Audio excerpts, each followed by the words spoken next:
Il est 20h sur les antennes de la télé Futur Média. Léa, bonsoir. Bonsoir chère Tidiane, bonsoir également à vous chers téléspectateurs. Voici les titres de cette édition. La situation toujours tendue au Burkina Faso. L'armée veut désarmer les putschistes et le général Diendéré se braque. Pendant ce temps, le sommet extraordinaire de la CEDEAO statue sur les propositions des facilitateurs. Ce drame à Arafat, un bébé meurt sous les eaux de pluie. Le quartier est plongé dans la tristesse. Plus que quelques jours avant la fête de Tabaski, la cherté du mouton indispose les pères de famille. Dans certaines mairies de Dakar, des budgets oscillant entre 30 et 35 millions de francs CFA sont mis en place pour venir en aide aux populations. La grande mosquée Massalikul Jinan en chantier ouvre ses portes le jour de la Tabaski, ce pour 72 heures. C'est à la demande du Khalife général des Mourides. Voilà le sommaire de cette édition. Tout de suite, le développement.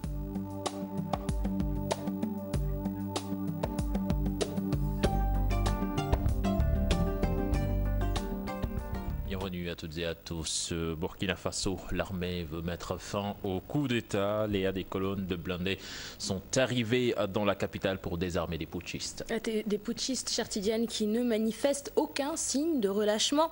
Le général Gilbert Diendéré se dit prêt à se défendre. Sur le plan diplomatique, le sommet extraordinaire de la CEDEAO statue sur les propositions des facilitateurs. Plus de détails dans ce récit signé Daniel Diouf. D'abord, cette dernière minute avec le pouvoir de transition qui ordonne la dissolution de la garde présidentielle et puis le président Macky Sall qui suggère à ses pairs de la CEDEAO d'indemniser les familles des victimes des violences consécutives au coup d'État. Il recommande que l'organisation dégage à titre de solidarité humanitaire une enveloppe d'1 million de dollars pour indemniser les familles des personnes décédées et les blessés suite au coup d'État du 17 septembre. Entre 3 et 10 personnes ont été tuées dans ces violences selon différentes sources. Macky Sall a fait cette proposition à l'ouverture d'un sommet extraordinaire de l'organisation régionale dans la capitale fédérale nigériane. Côté militaire, l'armée entrée dans Ouagadougou la nuit dernière, toujours décidée à mettre fin au coup d'État, alors que le chef des putschistes dit vouloir faire partir cette armée régulière et prêt à se défendre. Michel Kafando, le président des institutions de transition, lui, a été exfiltré et accueilli lundi soir à la résidence de l'ambassadeur de France. Quant au Premier ministre de la transition, Isaac Zida, aux mains des putschistes depuis le coup d'État, il a été libéré ce mardi dans la matinée. D'après nos confrères de France 24, il a pu quitter le palais présidentiel de Ouagadougou et se trouve désormais en lieu sûr. Pendant ce temps, la communauté économique des États de l'Afrique de l'Ouest, la CEDEAO, se réunit en sommet extraordinaire à Abuja pour soumettre au chef d'État le projet d'accord pour sortir le pays de la crise. Retour au Sénégal à présent, Thione passera finalement la fête de la Tabaski à la prison du Cap Manuel. La chambre d'accusation de la cour d'appel de Dakar a rejeté la requête d'annulation de la procédure. Elle refuse également la demande de liberté provisoire déposée par ses avocats. Parlons à présent de la tragique mort de ce bébé, chère Tidiane, vous l'annonciez en titre, noyé au quartier d'Arafat suite aux fortes pluies de ce lundi. En effet, un mur s'est effondré au moment où le bébé et 3 autres enfants se trouvaient dans la pièce. Les tentatives de sauvetage sont restées vaines. Reportage signé sur place, Fatou Kinedem. Suite aux fortes pluies de ce lundi, des images qui parlent d'elles-mêmes.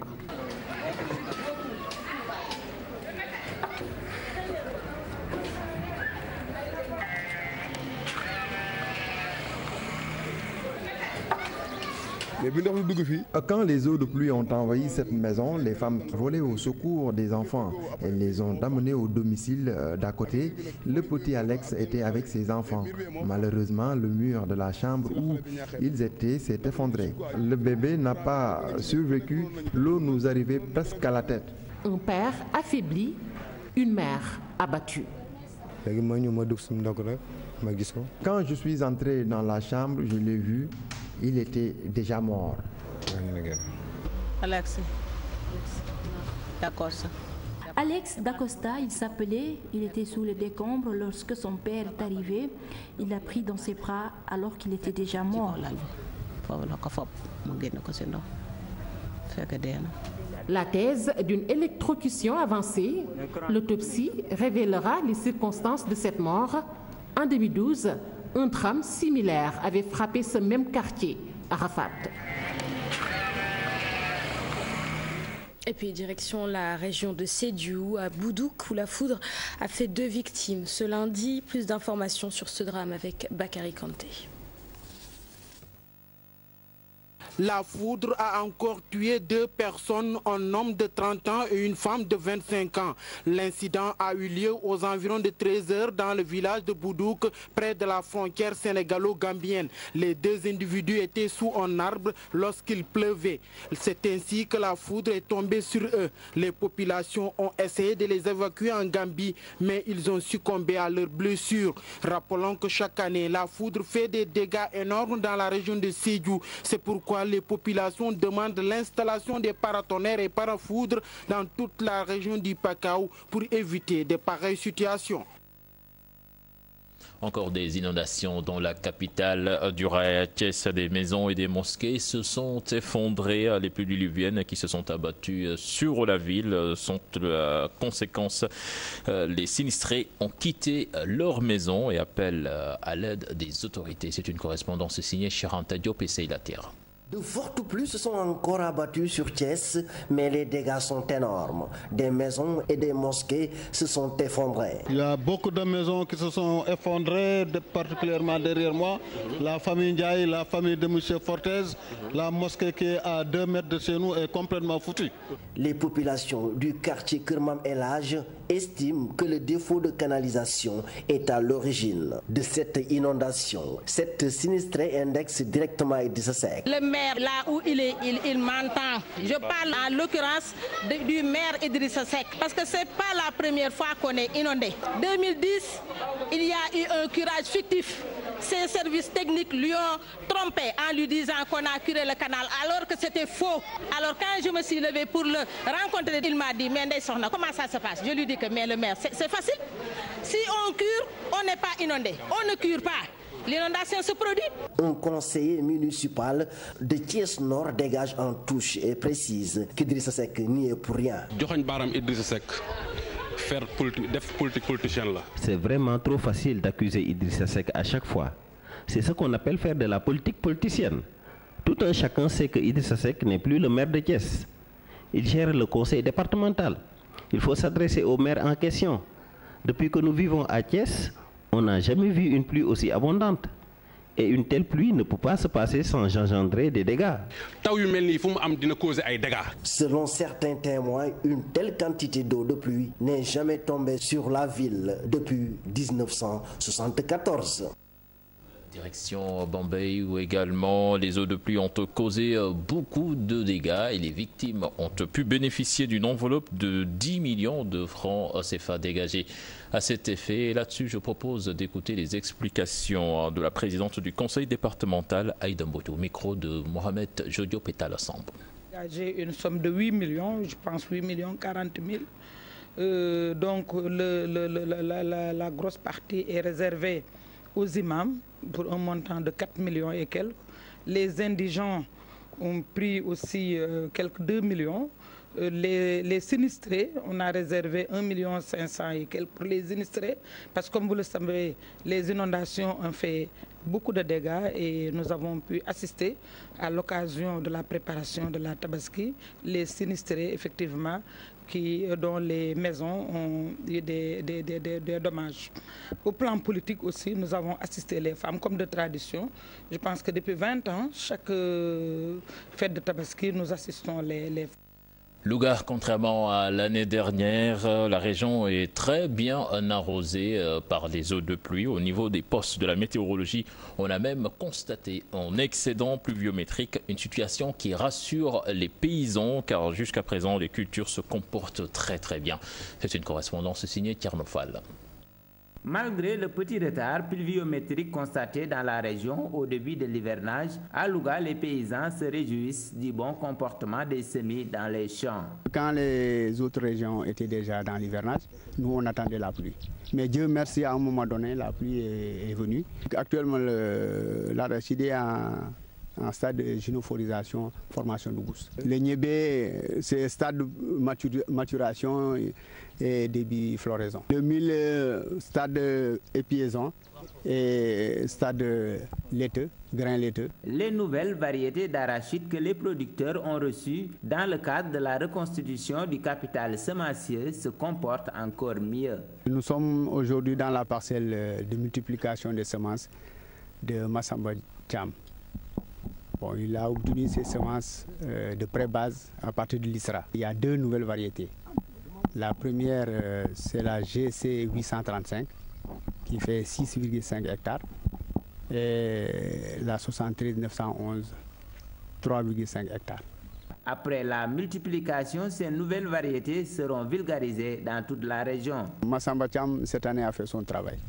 Si Dieu nous donne longue vie et une bonne suite d'hivernage, il aura une bonne production de ces deux nouvelles variétés.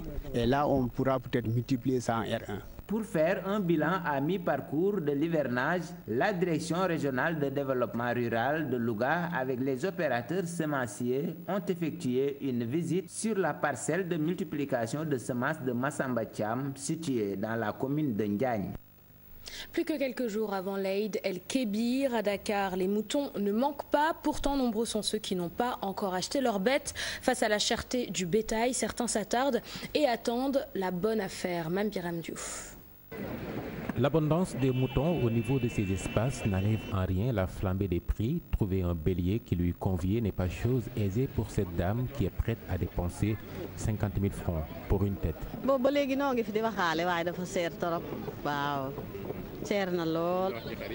Depuis lors, je suis là à marchander, mais les prix sont trop élevés. J'espère d'ici la Tabaski trouver un mouton. 60 000 francs sont requises pour vendre ce mouton, prix que ce marchand juge raisonnable vu les conditions difficiles d'acheminement des bêtes sur Dakar. 60 000 là, quoi.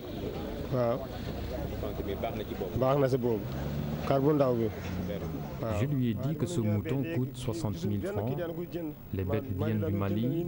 Nous rencontrons pas mal de difficultés avec le voyage.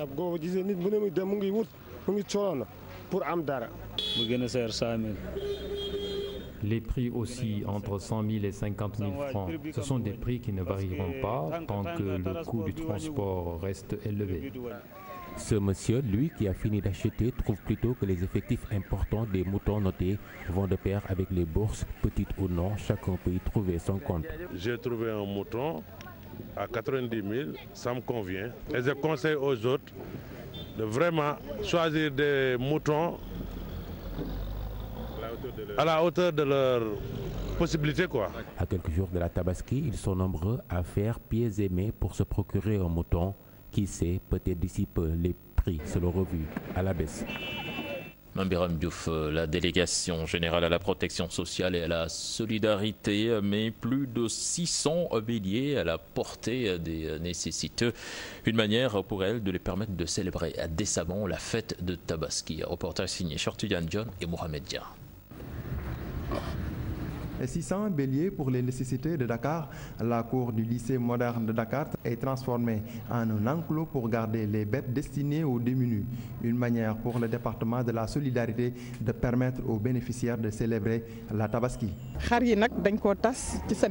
Notre département va distribuer 2000 bêtes sur toute l'étendue du territoire. Aujourd'hui, 600 béliers ont été remis aux nécessiteux de la région de Dakar. Le choix porté sur ces personnes est basé essentiellement sur des critères bien définis par le département en charge de la solidarité, précise la déléguée générale. Nous disposions de ce qu'on appelle le registre national unique, qui nous sert de référence et que nous mettons aussi à la disposition de tous les partenaires, de tous les sectoriels, de toutes les ONG pour pouvoir puiser de ce registre national unique, puisque ce registre national unique déjà comporte une base de données de familles démunies, dont certaines bénéficient aujourd'hui des bourses de sécurité familiale. Donc les autres vont bénéficier d'autres œuvres sociales telles que celle que nous sommes en train de fêter aujourd'hui. Si la recherche du mouton occupe progressivement les esprits des ménages, désormais cette femme sort du lot. Je vais célébrer la Tabaski comme tous les musulmans. J'ai eu mon bélier, alhamdoulilah. Maintenant, je vais me concentrer sur les fournitures de mes enfants puisque la rentrée des classes, c'est pour bientôt. Pour la Tabaski 2015, la délégation générale à la protection sociale et à la solidarité nationale compte distribuer 2000 bêtes pour couvrir toute l'étendue du territoire national. Ce mardi, l'acte 1 de solidarité est posé à l'endroit de certains démunis.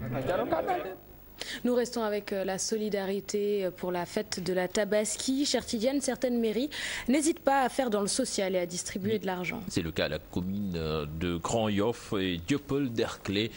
Eh bien, des sommes considérables ont été débloquées, des sommes à la hauteur de 30 à 35 millions de francs CFA, comme vous allez le remarquer dans ce reportage signé Aminata Mbaresso et Modou Diop.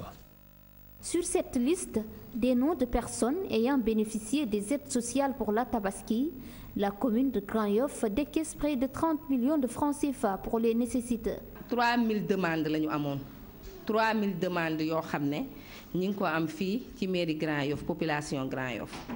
Nous avions reçu 3000 demandes pour toute la commune de Grand Yoff. Dieu faisant bien les choses, nous avons pu satisfaire toutes les sollicitations. Sur les 3000 personnes, les 1000 ont obtenu une enveloppe de 15 000 francs CFA. Les 2000 restants ont eu des denrées alimentaires. 15 000. jox nañu 2000 personnes ay denrées soble ak pomme de terre. La mairie de Dieuppeul-Derklé s'est inscrite dans cette même dynamique. Plus de 30 millions de francs CFA débloqués pour les 1400 demandeurs. Nous avons remis certains 20 000 francs, d'autres nous les avons remis des denrées, notamment pommes de terre et oignons. Nous avons obtenu 1436 demandes. Nous avons satisfait 800 demandes, 800 à raison de 20 000 francs par personne. Le reste, ils ont obtenu des denrées. Les denrées alimentaires sont aussi distribuées, entre autres, pommes de terre, oignons. Toutes les personnes qui n'ont pas pu bénéficier des sommes d'argent, la mairie leur a octroyé chacune 5 kg de pommes de terre et 5 kg d'oignons. Malgré les nombreuses contraintes liées à l'acte 3 de la décentralisation, beaucoup de municipalités œuvrent toujours dans l'humanitaire. Aminata Mbaresso, durant cette période post-Tabaski, beaucoup accusent les responsables politiques de presque se cacher pour fuir la demande sociale. Nous sommes allés voir un membre de l'APR et un autre du Parti démocratique sénégalais. Pour eux, pas question de se défiler. C'est un sujet signé à Maïmouna Ndiaye et Thierno Laurent Mendy. Depuis 2004, le responsable de l'APR est au chevet des nécessiteurs à l'approche de la Tabaski. Pour cette année, Arona Koumandofène Diouf a dégagé une enveloppe d'argent dont il taiera la somme et 100 moutons. J'envoie à Touba 50 moutons pour mes marabouts et les 50 moutons, je les distribue au sein de la famille, des militants et des amis. Plus une enveloppe pour les commodités de la Tabaski. Tout le contraire de ce membre du comité directeur du PDS, Hassan Ba compte sur des moyens personnels.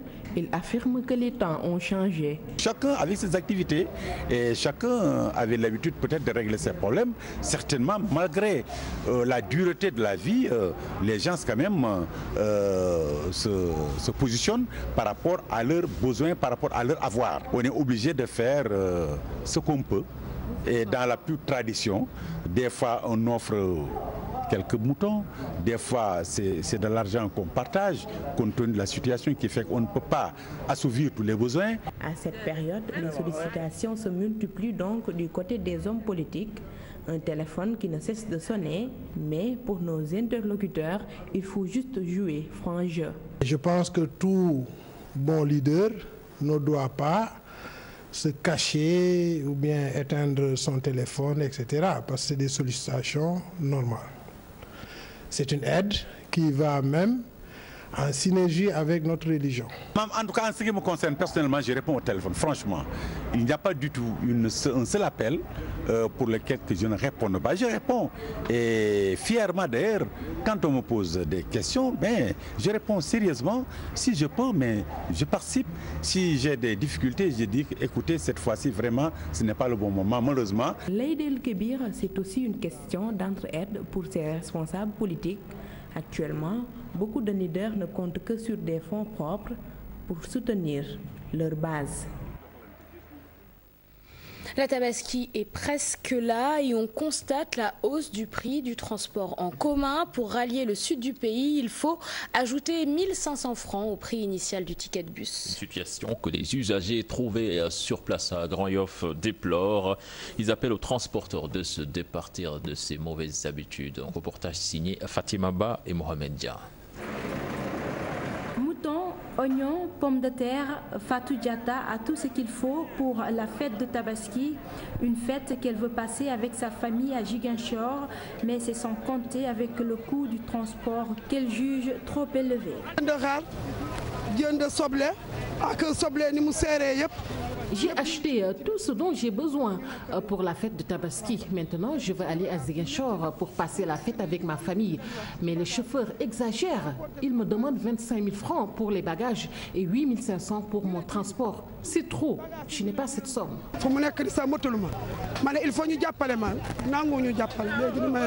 Une hausse confirmée par ce transporteur. Le prix initial était de 6 500 francs. Aujourd'hui, il faut 1 500 francs de plus pour rallier le sud du pays. Il y a une hausse de 1 500 francs et je trouve cela normal parce qu'en allant à Ziguinchor, je fais le plein, mais au retour, j'ai presque pas de passagers. Si nous ne revoyons pas les prix à la hausse, cela ne nous arrangera pas. Et 1 500, c'est vraiment pas grand-chose. Djainaba, elle, s'est déjà installée. La hausse du prix du transport ne la dérange nullement. Les transporteurs sont coutumiers des fêtes. Ils profitent des grandes fêtes pour se faire de l'argent. Mais à mon avis, passer la fête en famille est la chose qui importe le plus. 1500. Passer la fête en famille, le vœu de certains Sénégalais trouvés sur ces lieux à destination de Ziguinchor, Bounkiling ou encore Xinjiang. Aux chauffeurs, ils demandent de revoir les tarifs. Qui dit tabaski dit viande grillée et qui dit viande grillée dit condiments, salade, pommes de terre, oignons. Aïssatou Païfal et Modou Diop se sont rendus au marché. Sur place, les produits se vendent plutôt bien. Regardez. Encore la traditionnelle sauce à base d'oignons, appréciée par certaines femmes. Elles ne peuvent s'en passer. Un rituel, la viande grillée ou sautée ne peut se manger sans elle. Les temps sont durs maintenant. Je n'achète que le strict minimum. Oignons, ail, piment, poivre et moutarde. Tous les condiments nécessaires pour un bon assaisonnement. Je vais faire aussi une marinade avec des oignons. Les pommes de terre, je vais les faire jusqu'à ce qu'elles soient croquantes. Cette mère de famille préfère manger plus sain, salade et bien d'autres légumes au menu. Mais pour les accompagnements, je préfère des crudités. C'est mieux. D'abord, je pique bien ma viande avec le condiment nécessaire. Et je fais bouillir la viande, comme on dit à Wolof, le moussal. Mais d'habitude, pour les fêtes, je fais ce que je mange à la maison habituellement. Je ne change rien. Tomates, concombre, betterave, poivron. Pour moi, c'est ce qu'on mange quotidiennement à la maison. Il n'y a rien à changer. La vente d'oignons déjà émincés marche bien. De petits sacs d'1 kilo, poivrons et concombres aussi se vendent très bien. Les femmes sont devenues paresseuses, c'est pour cela même pour la tabaski, nous coupons aussi les oignons pour les leur vendre, ainsi elles auront moins de travail chez elles. Nous faisons cela pour leur faciliter la tâche, nous vendons le kilo à 500 francs ou à 450 francs. Si elles achètent aussi dans le marché, nous les éminçons pour elles. Comme ça, elles pourront préparer leur sauce sans difficulté. Salade composée, salade verte, pommes de terre croquantes, à chacun sa préférence pour bien réussir ses plats. Et cette PFA, le couteau, un accessoire important pour s'occuper du mouton. Seulement, la vente de ce produit ne fait pas fureur actuellement sur le marché, aux grandes dames des vendeurs qui espèrent tout de même que la situation va évoluer. Un reportage signé Fatou Bintou Conté et Tierno Laurent Mendy. À quelques jours de la Tabaski, les vendeurs de couteaux et autres coutelas qui se faufilent entre les véhicules peinent à écouler leurs marchandises. Jusque-là, ils ne se frottent pas encore les mains. Cette année, rien ne marche. Le pays n'a pas d'argent. Nous pouvons rester toute une journée sans rien vendre. Des couteaux dont les prix varient entre 1 000 francs et 10 000 francs. Il y a des couteaux qui coûtent 6 000, 3 000 francs, 4 000 et 2 500 francs. Il existe toutes sortes de prix. Les couteaux coûtent entre 6 000 et 12 000. Nous vendons même des mallettes. Cette activité, ces jeunes ne la pratiquent qu'en période de Tabaski, pour des questions de sécurité. C'est seulement à l'occasion de la Tabaski que nous vendons des couteaux. Hormis cette date, nous n'avons pas le droit de le faire. Le même constat est fait chez les aiguiseurs. La clientèle se fait désirer. Nous ne voyons pas de clients peut-être demain ou après-demain. Mais là, on ne voit personne. Autour de la vente du mouton, il faut remarquer que beaucoup de petits boulots se prêtent. Une belle opportunité pour les jeunes en cette période. Je vous le disais en sommaire, Léa, la grande mosquée Massalikoul Djinan en chantier ouvre ses portes pour 72 heures à partir de ce vendredi, jour de la Tabaski. Des portes ouvertes qui vont permettre aux talibés de constater l'état d'avancement des travaux. L'initiative est du Khalif général des Mourides, Cheikh Sidi Mokhtar Mbacké. Écoutons à ce propos Mbaki Youfaï, il est le représentant du Khalif général des Mourides à Dakar. Cheikh Sidi Mokhtar, 7e Khalif général des Mourides, qui s'est investi corps et âme avec l'ensemble des disciples de Khadim Rassoul pour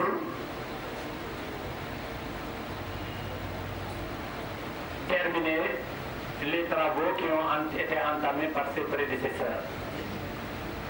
Les travaux, comme on le disait tantôt, sont quasiment, le gros œuvre plutôt, est pratiquement terminé. Et nous entamons les travaux de finition et d'embellissement. C'est pour cela que le marabout nous a instruit d'ouvrir la mosquée et de prier à l'intérieur le vendredi et de profiter de l'occasion pour faire des portes ouvertes du vendredi